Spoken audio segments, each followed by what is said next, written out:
Hello everyone, সবাই কেমন আছো? আশা করি সবাই খুব ভালো আছো। আর এটি ছিল আমার 27শে নভেম্বরের ফার্স্ট ব্রাইড পূজা। আজকে কেমন লুক চাচ্ছ বলো? আজকে সিম্পল, কলকাতাও ভারী হবে না, সিম্পল হবে, চুলটাও সিম্পল, মানে মোট কথা আমার স্কিন টোন যেন ভালো, মানে স্কিন টোন যেমন আছে সেই হিসেবেই করবো। আর বাকিটা তোমার ইচ্ছে। ঠিক আছে, আচ্ছা তাহলে দেখি আজকে লুকটা ফাইনাল লুক নিয়ে আসি। পূজাকে এই লুকটিতে কিন্তু সুন্দর লাগছিল দেখতে। বিয়ের দিন বাড়িতে তো অনেক রিচুয়ালস থাকে, সেসব কমপ্লিট করে স্টুডিওতে তো আসতে একটু টাইম লাগবেই।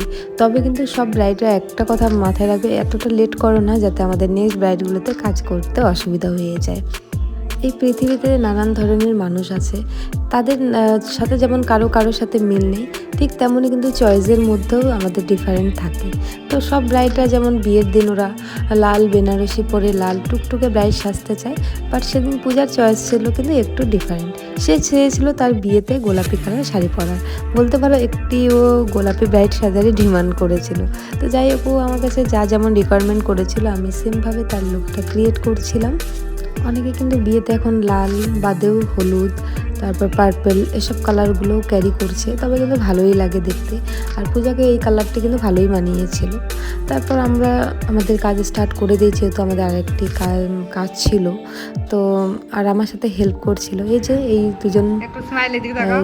একজন আমার হেয়ারে ক্রিম্পিং করে দিচ্ছিল, আরেকজনের ফ্লাওয়ারগুলো একটু রেডি করে smile দিচ্ছিল। এদিকে। তারপর আমাদের পার্টি মেকআপও ছিল।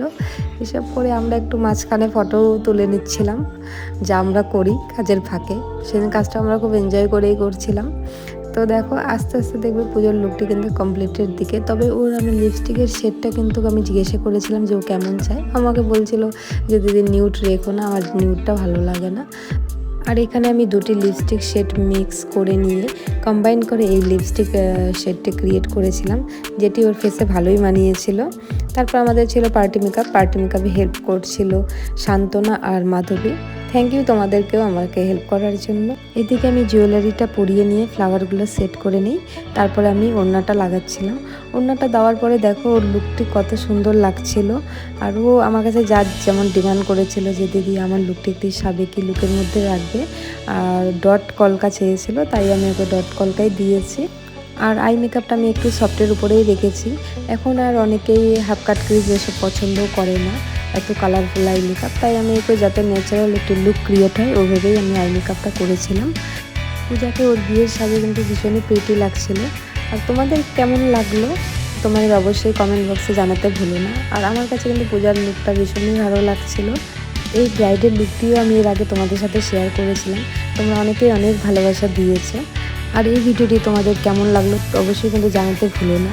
আর ভিডিওটি যদি ভালো লাগে অবশ্যই লাইক কমেন্ট শেয়ার করে দিও, আর চ্যানেলটিকে সাবস্ক্রাইব করতে ভুলো না। আবার দেখা হবে নেক্সট কোনো ভিডিওতে, ততক্ষণের জন্য সবাই ভালো থেকো, সুস্থ থেকো, টাটা, বাই।